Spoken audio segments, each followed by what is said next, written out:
Lord, salamat at ginising mo ako sa araw na ito. Lord, I thank you for this brand new day. Thank you for waking me up. Salamat at nagising ako, Panginoon. Maraming salamat sa napakagandang gising ko na ito.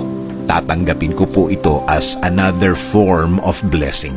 Humihingi po ako ng patawad, Lord, dahil minsan hindi ko nakikita ang kagandahan ng umaga at araw. Hindi ko nakikita ang mga bagay na ibinibigay niyo sa akin. Mga bagay na dapat maganda ang effect sa akin. Since na sa problema ako nakatingin, hindi ko po ito lahat nakikita. Kaya ngayon, Lord, mas magkukonsentrate ako sa mga biyaya niyo sa akin.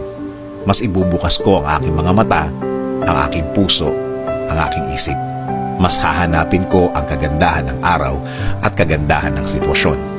Sa ganda ng mga bagay na inilalagay niyo sa aking buhay. In Jesus' name we pray. Amen.